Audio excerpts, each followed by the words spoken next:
Bonjour, bienvenue amis expatriés aux Philippines, supporters de l'Olympique de Marseille. Donc juste un petit résumé de ce mercato. Personnellement, je ne comprends pas comment après seulement quelques mois on peut virer des joueurs comme Matt O'Reilly. Alors certes, il n'a pas fait un très bon début de saison, mais il n'a pas été non plus catastrophique. De là à rompre son prêt, ça je n'arrive pas à comprendre. Alors déjà, il faudrait que l'on puisse le temps de s'adapter au club, le temps de prendre connaissance de la tactique de De Zerbi. En plus, il n'a pas beaucoup joué. Tout comme Angel Gomez. Alors, Angel Gomez, qui était très bon à Lille, comment est-ce qu'il peut être devenu une pipe à l'Olympique de Marseille? Ça, je n'arrive pas à comprendre comment Roberto De Zerbi n'arrive pas à l'intégrer dans le club et dans son équipe. Alors là aussi, après 4 mois seulement, on le vire, on le prête pour 1 million d'euros plus une offre d'achat à 7 millions.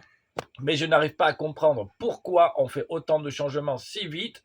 Alors, soit Roberto De Zerbi est nul, soit c'est Mehdi Benassia qui ne sait pas choisir les joueurs, ou soit ils ne savent pas tous les deux comment choisir les joueurs. Alors attention, j'adore Mehdi Benassia pour ce qu'il a fait dans le club, parce qu'il arrive à faire venir de très bons joueurs avec Pablo Longoria. Bah alors, prix en plus, Ismaël Koné, là, on voit que finalement, il réussit très très bien à Sassuolo, puisqu'il le rachète 12 millions d'euros à l'Olympique de Marseille. Alors, pourquoi est-ce que ça marche en Italie? Pourquoi ça n'a pas marché à l'Olympique de Marseille? Pourquoi est-ce qu'au bout de 6 mois, on vire tous les joueurs? Robinho Vaz, il fait 6 bons mois, enfin, il a fait une bonne saison aussi l'année dernière, mais là, il fait 6 bons mois, et on arrive à le vendre. Bon, alors, certes, pour 25 millions d'euros, donc il fallait le vendre peut-être assez vite, au cas où qu'il perde de la valeur s'il n'était pas si bon, mais au final, on ne l'a quasiment pas fait jouer, ce joueur. Peut-être qu'il aurait vendu 50 millions s'il avait été meilleur, plutôt que de faire jouer trop Aubameyang, qui est maintenant un petit peu cramé. Donc voilà. Donc il y a plein de questions que je me pose. Pourquoi autant de joueurs virés si vite à chaque fois? Alors, j'espère, franchement, certains le disent, mais j'espère qu'il n'y a pas de mauvaises actions, d'argent pris sur le côté par Pablo Longoria, Bendy Benassia, Roberto De Zerbi. J'espère qu'il n'y a pas des agents un petit peu véreux qui par là prennent leur commission assez vite. Et j'espère que c'est pas tout ça. En tout cas, j'espère que dans plusieurs années, on ne va pas nous dire l'Olympique de Marseille sera rétrogradé en Ligue 2 pour des malversations financières, parce qu'alors là, j'en voudrais la terre entière.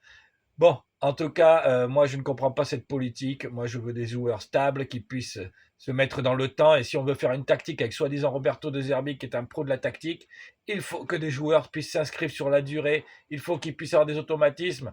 Et alors, quand je vois que Murillo, on le vire, alors là, non, mais là, c'est pire en pire. Alors, il n'est pas viré, il a dit, ah non, il peut se rattraper s'il a faim. Mais Murillo, c'est le seul qui avait faim en début de saison. Et l'année dernière aussi, c'est le seul qui avait faim.